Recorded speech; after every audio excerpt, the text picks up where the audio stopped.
Bien, écoutez, nettement, dans les prochaines années, je pense que le développement que la Caisse de dépôt est après faire au niveau du REM va amener beaucoup de dynamisme immobilier par la méthode de captation des valeurs. Ne serait-ce que dans Griffintown, où on va y aller avec deux gares, ça va permettre un développement qui va continuer de se faire et on pense que ce projet-là va être porteur pour les prochaines années. Également, on a différents projets comme Humanity qui s'adressent vraiment au millénium avec 5 classes d'actifs qui vont être dans le même bâtiment, qui est juste à côté d'ici, là, sur Vigée de Bleury, où on aura l'espace de bureau, on aura un hôtel, on aura du résidentiel locatif, on aura du bureau, du commercial et du condo également. On pense que ça également va amener un dynamisme intéressant au centre-ville. Par ailleurs, si on s'éloigne un peu de Montréal, bien, à Laval, on a le projet Montmorency qui devrait donner un élan également additionnel par une architecture qui va se démarquer de ce qu'on a pu trouver ailleurs, puis qui est directement situé en face du métro, qui nous permet d'arriver au centre-ville de Montréal en 20 minutes. Si on s'éloigne encore plus, bien, le port de Montréal devra continuer son développement, donc à contre-cœur, ça va permettre de pouvoir dynamiser cette région-là également, parce qu'il y a des entreprises qui, là, vont vouloir s'installer au niveau d'industriel léger, de commercial, à proximité pour transiter avec le port.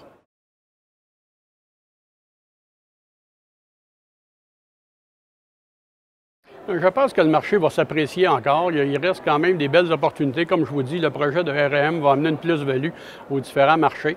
Ce qui est à surveiller, par contre, c'est un peu ce qui risque de se passer aux États-Unis. Si jamais il y avait de l'inflation, c'est certain qu'on aura une hausse des taux d'intérêt, donc on aurait peut-être un changement au niveau des valeurs des propriétés. Et ce que le nouveau président des États-Unis veut faire également au niveau de la protection, de revoir l'ALENA, peut apporter un changement de valeur dans différents secteurs industriels, notamment au niveau... par contre, ça peut devenir une opportunité aussi. Il y a peut-être des entreprises qui vont vouloir, à cause de la faiblesse du dollar, venir s'établir ici pour pouvoir transiger avec notamment l'Europe. Si l'élément économique avec l'Europe se concrétise, je pense que ça peut amener une ouverture pour nos entreprises plutôt que d'aller au marché américain, pourraient aller sur le marché européen également.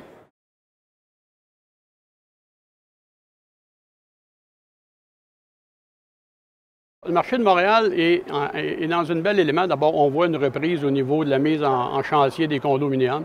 On a sensiblement le même nombre qu'on pouvait avoir dans les dernières années qui revient, donc à peu près 37 000 mises en marché. L'autre élément, c'est un nouveau marché qui est après s'ouvrir pour les résidences de 55 ans et plus, des gens qui vendent leur bungalow et qui ne veulent pas aller dans une résidence personne âgée, mais qui ne veulent pas non plus payer 300 000 400 000 sur un condo. Ils veulent avoir une résidence où ils vont pouvoir avoir tous les mêmes services que dans un condo, mais ils vont être locataires. Alors, on voit nettement dans le locatif résidentiel beaucoup de demandes dans les dernières années et on pense que cet élément-là va continuer pour les prochaines années également.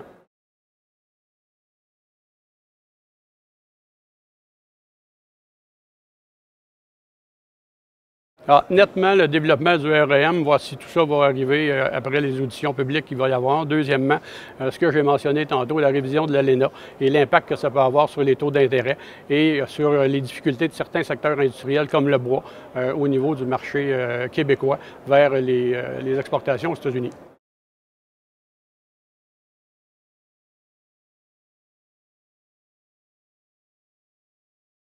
On pense que le locatif résidentiel va demeurer quelque chose d'intéressant pour les prochaines années. On est à bâtir avec un groupe comme Trigone, une bannière qui s'appelle Vivacité, où on veut installer ce type de locatif résidentiel-là dans 10 villes au Québec, parce qu'il y a un marché, il y a une demande pour ça. On pense également que Laval constitue un plan d'intérêt également, et le projet Humanity et Griffintown qui va continuer de s'apprécier. Alors, ces secteurs-là font en sorte qu'on a un marché intéressant, d'autant plus qu'on a une nouvelle niche qu'on est après explorer qui s'appelle les data centers, où il y a une demande pour ça des entreprises américaines qui vont venir installer leurs données ici à cause des difficultés qu'ils ont aux États-Unis. Et on a un marché d'électricité qui est très intéressant pour mettre en valeur ces actifs-là. Et d'ailleurs, on est à terminer un tout près d'ici, sur la rue de l'Inspecteur, juste en arrière de l'ETS, qui va être livré d'ici quelques mois.